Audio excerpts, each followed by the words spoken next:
بسم اللہ الرحمن الرحیم۔ آج ہم بات کریں گے اسلامک بینکنگ یا انشورنس سے متعلق۔ دیکھیے، جب بھی ہم یہ بات کرتے ہیں نا کہ فلاں چیز اسلام میں حلال ہے یا حرام ہے، جائز ہے یا ناجائز ہے، تو میرا پوائنٹ آف ویو خیر سب سے مختلف ہوتا ہے، تو میں آپ کو اسی اینگل پہ لے کے جانا چاہ رہی ہوں کہ ہم بات کرتے ہیں کہ اسلامک اسٹیٹ کی حوالے سے ہمیں کس نے دین سکھایا؟ اللہ کے حبیب نے سکھایا۔ وہ جس اسٹیٹ کا قیام انہوں نے کیا، جس اسٹیٹ کا نظام قائم فرمایا، جس کو ہم کہتے ہیں ریاست مدینہ یا اسلامک اسٹیٹ، تو وہاں پر جب آپ کو ایک اسٹیٹ مل گئی، آپ کو پتہ ہے جب آپ قرآن پاک پڑھتے ہیں، جب آپ تعلیمات مصطفیٰ صلی اللہ علیہ وسلم دیکھتے ہیں، نماز، روزہ، زکوٰۃ، حج، سب کی فرضیت، تو وہاں ایک ٹرم آپ دیکھتے ہیں کہ ہر مسلمان آزاد بالغ مرد اور عورت پر فلاں عمل فرض ہے۔ یعنی کانسیپٹ یہ ہے کہ جب آپ اسلامک اسٹیٹ میں ہوتے ہیں تب آپ کے اوپر لائبلٹیز اور فرائض عائد ہوتے ہیں۔ جب آپ ایک اسلامک اسٹیٹ میں نہیں ہیں، جہاں نظام ہی اسلامی نہیں نافذ ہو رہا، جہاں آپ کی مرضی نہیں چل پاتی، جہاں پر آپ کو آزادی ہی نہیں ہے اپنے اسلام کو پریکٹس کرنے کی، تو وہاں کے معاملات مختلف ہو جاتے ہیں۔ تو ہماری جو بد نصیبی ہے نا، ہم بات کرتے ہیں یہ حلال ہے یہ حرام ہے، جبکہ جب ہم اپنے معاشرے میں دیکھتے ہیں وہاں پہ اسلامک پریکٹسز ہمیں نظر نہیں آتی۔ جب آپ انشورنس کی بات کر رہے ہیں، دیکھیے یہ تو بہت آسان ہے، میں آپ سے کہہ دوں انشورنس حرام ہے، لیکن یہ کس صورت میں حرام ہے؟ یعنی ایک شخص، انشورنس پہ بھی ڈیپینڈ کرتا ہے وہ کون سی انشورنس ہے، اس کی کیٹیگریز کیا ہیں، اس کی ٹائپس کیا ہیں۔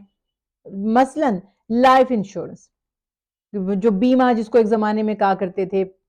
وہ پالیسیز لے لی جاتی ہیں کہ میں مر جاؤں تو اتنا اتنا پیسہ میرے گھر والوں کو مل جائے، ان کا کچھ بھلا ہو جائے۔ یہ نوبت کیوں آئی؟ ایسا کیوں ہوا؟ ایسا کیوں سوچنا پڑا لوگوں کو؟ یہ اسی لیے سوچنا پڑا کہ ایک اسلامک اسٹیٹ میں اگر کوئی مر جاتا ہے مرد، اس کی بیوہ اور اس کے بچوں کا کفیل ریاست ہے۔ یہاں ہمارے ہاں کیا ہو رہا ہے؟ ایسے ہزار واقعات میں نے اپنی آنکھوں سے دیکھے کہ بیٹے کا انتقال ہو گیا، ساس نے، سسر نے، دیوروں نے، جیٹھوں نے نکال کر بیوہ کو اور بچوں کو باہر کھڑا کر دیا روڈ پر، کہ جس سے تمہارا تعلق تھا، جس کی وجہ سے تم اس بنگلے میں یا اس گھر میں رہ رہے تھے، اب وہ نہیں رہا، تو ہماری اب کوئی ذمہ داری نہیں۔ ایسی جب آپ صورتحال کریٹ کریں گے جہاں آپ کے سگے ماں باپ آپ کے یتیم بچوں کو نکال کر سڑک پر کھڑا کر دیں، میں ایک اگر مرد ہو کر سوچوں کہ کل کو میرے ماں باپ نکال کر میری بیوی کو اور میرے بچوں کو سڑک پر کھڑا کر دیں گے، یا میری بیوی مجھ سے کیا یہ تقاضا نہیں کرے گی کہ ہمارا کوئی انتظام کرو؟ اللہ نہ کرے کل کو تمہیں کچھ ہو گیا تو ہمیں یہاں تو ریاست بھی نہیں پوچھے گی، یہاں تو کوئی پرسان حال نہیں ہے، وہ عورت کہاں جائے گی؟ کس طرح کے حالات سے گزرے گی؟ کیا کرپشن ہوگی؟ تو اس حوالے سے کچھ پالیسیز لوگ آفر کرتے ہیں، آپ منتھلی ہمیں اتنے پیسے دیتے رہیں، اور اگر آپ کو کچھ ہو گیا اللہ نہ کرے تو ہم آپ کی فیملی کو سپورٹ کریں گے۔ اس کے اوپر اجتہادی مسائل یہ ہونے چاہیے، اجتہاد کیا جانا چاہیے، غور کرنا چاہیے کون سی کمپنسیشن۔ بہرحال باقی تو زندگی اور موت کا اللہ کے سوا کسی کو علم نہیں ہے، کون کس طرح سے سیکیور کر سکتا ہے اپنے گھر کے، اپنے بچوں کے مستقبل کو، یہ بھی اللہ تعالیٰ ہی بہتر جانتے ہیں۔ لیکن ایک ایفرٹ ہے، ایک انویسٹمنٹ ہے ایک ٹائپ کی، کہ کل کو مجھے کچھ ہو جائے تو میرے بیوی بچوں کا پرسان حال کون ہوگا؟ آیا کوئی ہے جو ان کی رسپانسبلٹی لے گا؟ اس لیے اس میں پھر بہت سی راہیں نکل آتی ہیں اور اجتہادی مسائل ایسے ہو جاتے ہیں کہ کسی حد تک پالیسیز کو دیکھتے ہوئے ہم یہ فیصلہ کر سکتے ہیں کہ وہ الاؤ ہیں کہ نہیں۔ ایک جنرلی فتویٰ دے دینا غلط ہے کہ میں کہہ دوں اوورآل پورا کا پورا حرام ہے، یا یہ کہہ دوں کہ یہ الاؤڈ ہے۔ دوسری بات رہی اسلامک بینکنگ کی، obviously کچھ پھر وہی والی بات ہے کہ طریقے ایسے نکالے گئے ہیں، کچھ ایسی شکیں نکالی گئی ہیں، کچھ ایسے اجتہادی مسائل کا فائدہ اٹھایا گیا ہے، اور لوگوں کو کچھ ریلیف دینے کے لیے پھر وہی ہے نوبت کیوں آئی؟ کیونکہ ریاست ذمہ داری نہیں لے رہی۔ یہ وہ ریاست نہیں ہے جہاں پر عمر فاروق رضی اللہ تعالیٰ عنہ جیسے خلیفہ تھے جو رات کو سوتے نہیں تھے، رو رو کر اللہ سبحانہ تعالیٰ سے فریاد کرتے تھے اور معافی کے درخواست گار تھے کہ میں خلیفہ بن گیا ہوں، اگر دجلہ کے کنارے ایک بکری کا بچہ بھی بھوکا مر گیا تو میری پکڑ نہ ہو جائے۔ کہاں ہیں آج ایسے معاملات؟ تو اس وجہ سے بہت سے معاملات مختلف ہوئے ہیں، اس میں ہمیں غور کرنا چاہیے، نہ تو ہم حرام کو حلال قرار دے سکتے ہیں اور نہ بلا وجہ ہر چیز پر حرام کا ٹھپا لگا سکتے ہیں۔ دیکھیے اس کے اوپر تو اکثر علماء نے یہ راستہ نکالا کہ جی بالکل قسطوں پر اشیاء خریدی جا سکتی ہیں، اور اب آپ اس کو پھر سوچئے، ایک چیز ہے جو میری بساط سے باہر ہے کہ میں اس کو خریدوں اور میں یکمشت اس کی پیمنٹ نہیں کر سکتی۔ اب مجھے دکاندار یہ سہولت دیتا ہے کہ ٹھیک ہے اگر ابھی آپ یہ خریدتی ہیں تو یہ آپ کو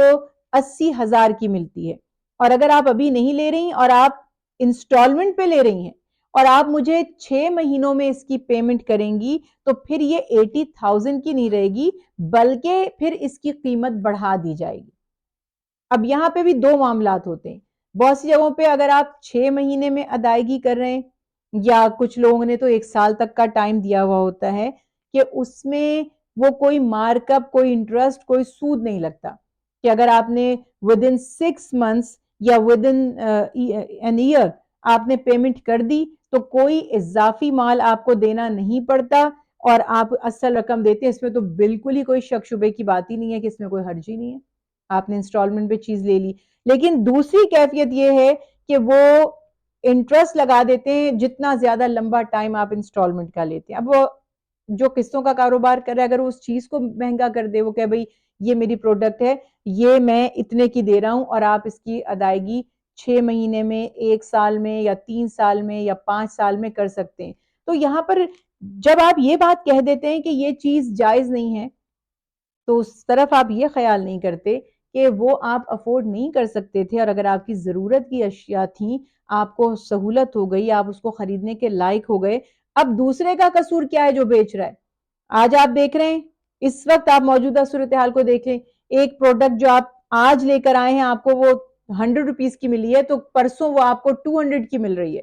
اب اس بیچارے بندے کا قصور کیا ہے کہ وہ آپ کو قسطوں پر دے دے اور آپ سے وہی رقم لے جو آپ اس دن خریدتے کیش پر تو آپ کو مل جاتی۔